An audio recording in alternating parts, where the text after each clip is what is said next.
It's always good to be back here in the sanctuary.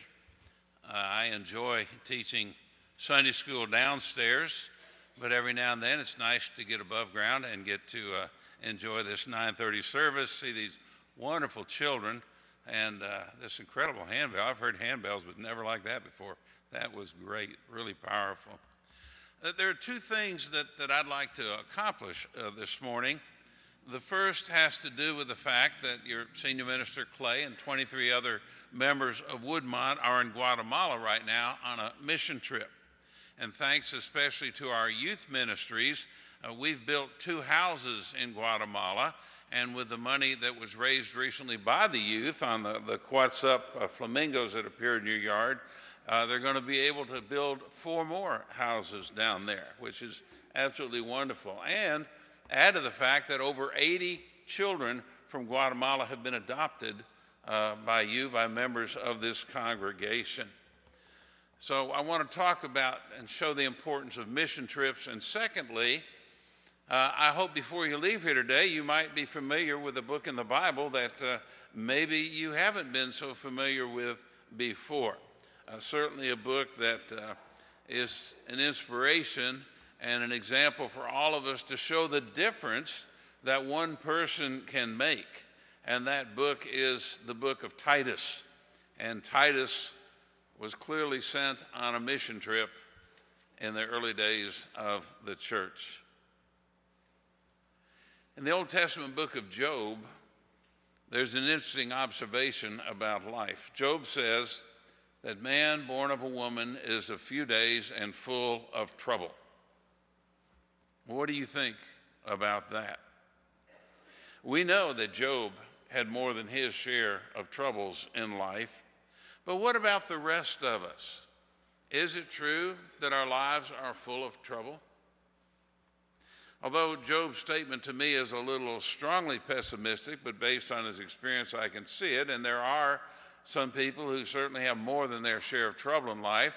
The rest of us, yes, we all have our problems, our troubles in life. Nobody escapes it, but I'll always say that the good things in life far outnumber the bad or difficult. But whether it's at home or at work or at play or wherever you go, all of us have our shares of troubles, frustrations, difficulties, pressures, pain, disappointments, heartache, sorrows, unhappiness, conflict. As one man told me, he said, it's a roller coaster out there. One week it's up and the next week it's down. A number of years ago, there was a book written about it, and the title of the book was The Trouble Book. And that was the basic theme, that life is full of trouble. How are you going to handle it? And even Scott Peck, in his well-known book, The Road Less Traveled, the opening sentence of the book is, life is difficult. But that's true. Nobody ever promised us otherwise. And anybody who doesn't expect trouble in life is really being unrealistic. I have yet to meet anybody that hasn't had some time in their life when they've been through some challenging, hard, even tragic times. Sometimes our troubles in life become more critical than at other times. Sometimes they even reach a crisis point. Sometimes we feel like we just can't handle it. And when that happens, what do? I think we have at least 3 choices of what we can do. And we see people making these different choices all the time. Number 1, you can try and run away from it all, but sooner or later it catches up to you. Secondly, you can just say, I can't handle it, end it all, and commit suicide. And having experienced that in our family, I can only say that suicide is a permanent fix for a temporary problem. And there's too much of it in our society today. Or thirdly, we can face whatever the difficulty is, the hard time, and deal with it honestly, with all of our effort and integrity, and make the best of it. And I know that if we choose that alternative and we do our best, God will always do the rest. And I think I'm speaking of crises or tragedies not just in our personal lives, but in our community, in the world. And there's certainly a lot of crises going on in the world today. Ebola, ISIS, terrorism, you're all familiar with it. But it's that third alternative, only that third alternative, that will eventually make things come out okay.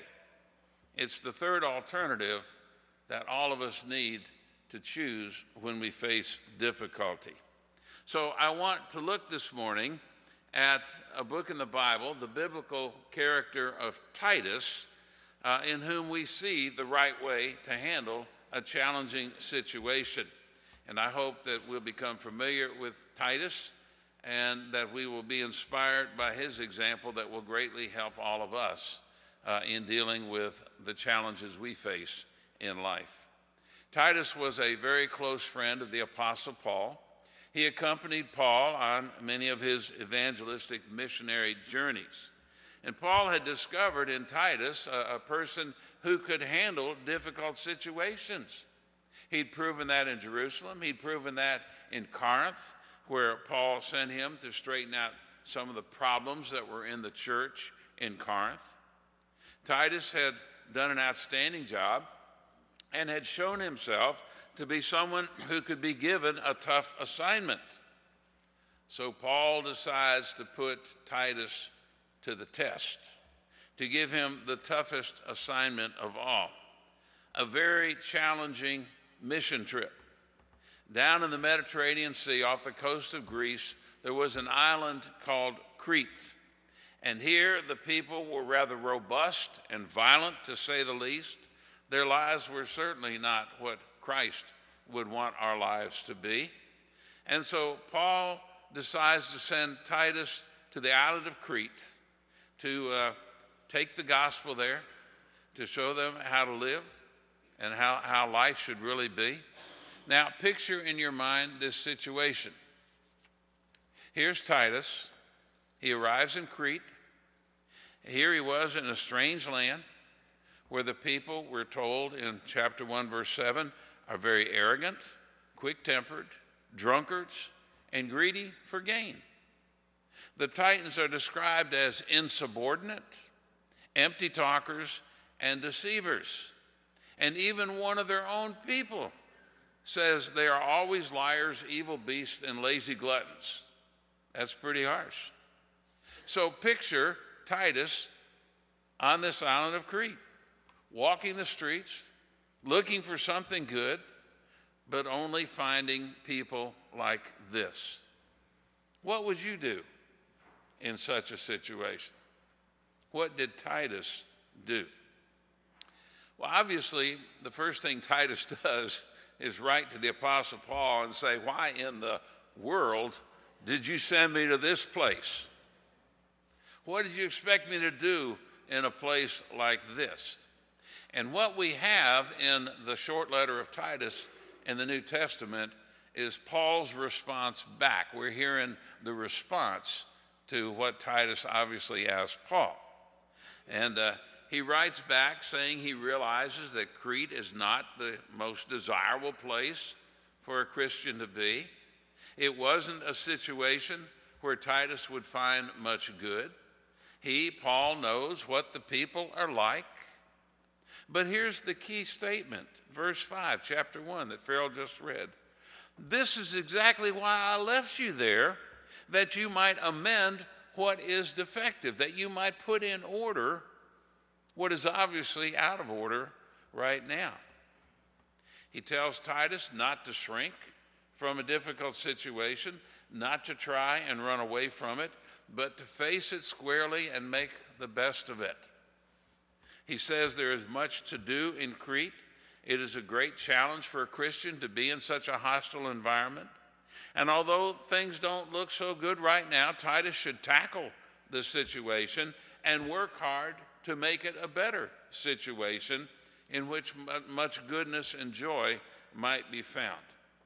Again, Paul says, this is why I left you in Crete, that you might amend what is defective. So what does Titus do? What does history tell us that Titus does? He obviously accepted the challenge. He tackled the job of turning a bad situation into something good. And once he did this, Titus would not have left the island of Crete for anything. He worked hard on the island, and because of his efforts, the people changed as he taught them about Christ-like love, Christian character, and how they should live. He helped them develop the right kind of home and family life. He showed them how it's important to confront wrong ideas and false teachings, as well as the importance of doing good by serving others. 1900 years later, when archaeologists were excavating the island of Crete, they came across the ruins of many chapels and churches on the island that dated back to those early times. And many of them had an inscription that said, "Dedicated to our beloved Saint Titus." What had been a very bad situation was turned into a good situation because Titus did not run from the situation. He didn't just sit back and feel sorry for himself being stuck there, but he faced what was there and made the best of it. He faced what was wrong, and he turned it all around. So do you see the message for us in Titus? That all of us face our Cretes in life, situations that we dread or hate or wish we didn't have to deal with, conditions that sometimes seem so bad that you wonder if there's any hope to turn them around. It could be trouble in your marriage or in your business or with your finances. It could be problems with your children or with your parents or your next door neighbor. It could be a problem that many elderly people face as they feel they've been left in a retirement home somewhere all by themselves, forgotten by everyone else and feeling worthless. It seems to them like life has gone on and left them behind. It could be some problem or dire need in the world, like I mentioned, with Ebola or terrorism or poverty or hunger, wherever it might be. It could be a critical health situation that you personally are facing. But whatever it is that challenges you in life and looks so difficult, you have those three alternatives. You can try and run from it. You can just sit there and feel sorry for yourself and moan and groan and complain, and some people are good at that. Or we can face the situation and make the most of it. Some people like to get wrapped up in their miseries and their self-pity that they actually become blinded to the fact that things can be better. They're like the farmer who was riding along on his tractor plowing a field, and he was complaining because he had to plow on a hill. And in his self-pity and misery, he cried out, "How much longer does this hill have to last?" And his neighbor going down the road heard him shout that, and he yelled back, "Hill nothing, your rear wheel's falling off." How often are people like that in the world today? They complain. And how often have you heard people say about the world in general? It's going downhill. There's no leadership, too much conflict, drugs, crime, addictions, gangs, problems in the education system. You know, the whole list goes on. Just read your newspaper or watch television. But how long are people going to keep complaining about things instead of deciding to put the rear wheel back on?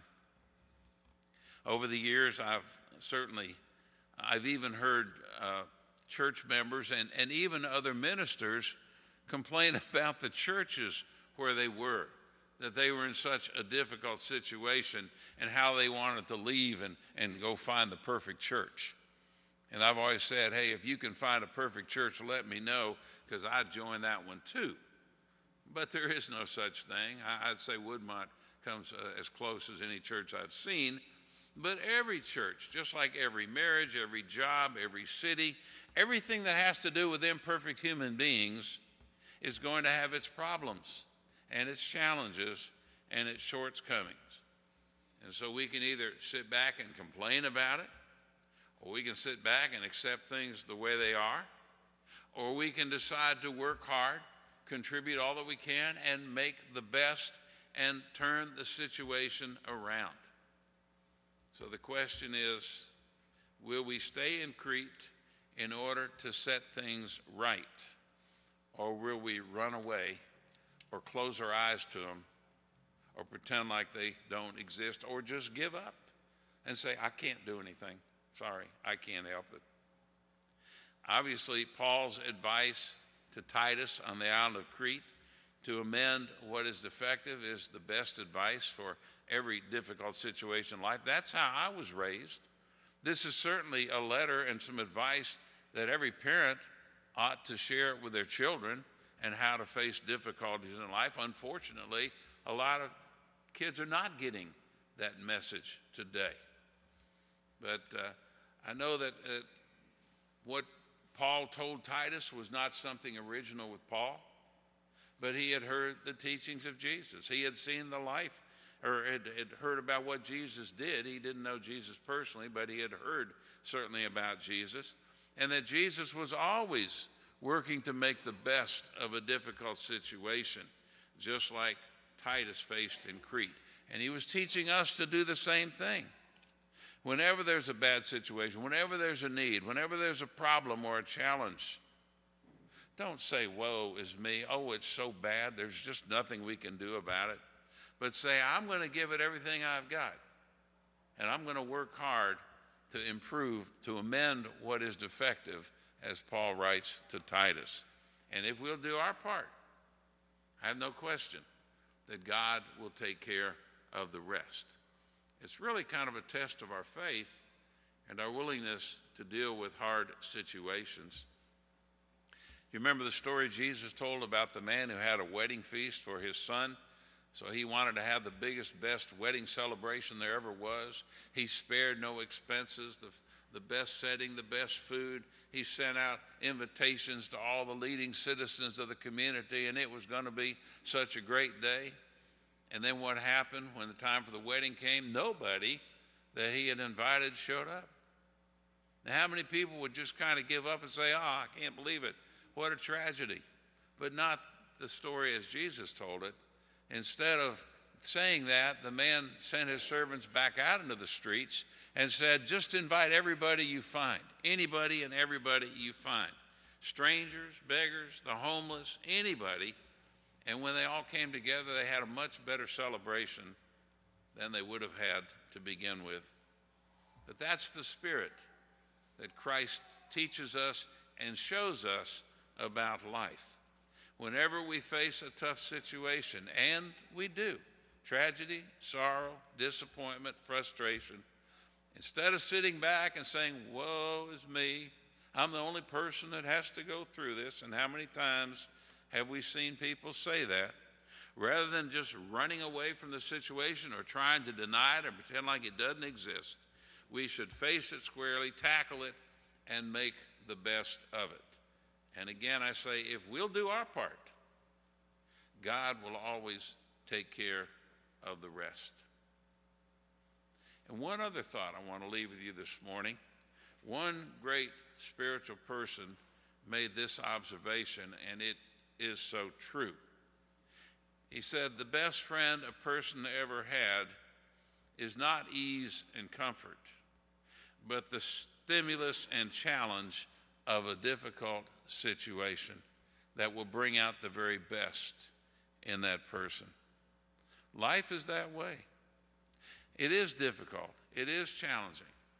But the secret of life is to accept what is and to work to make it what it ought to be. As a kid growing up, Dwight D. Eisenhower was president. Some of you have heard of him in your history books. But I always remembered as a kid what I heard Eisenhower said. My mother always said to me, said, life deals the cards, but how you play them is up to you. Or as Helen Keller, who was deaf and blind and dumb, another tremendous inspiration in the 20th century, she said, somebody, said tragedy and disappointment sure does color your life, doesn't it? And she says, yes, it does, but I prefer to choose the color. Or as the Apostle Paul says to Titus on Crete, this is why I left you there, to amend what is defective, to make the very best out of life.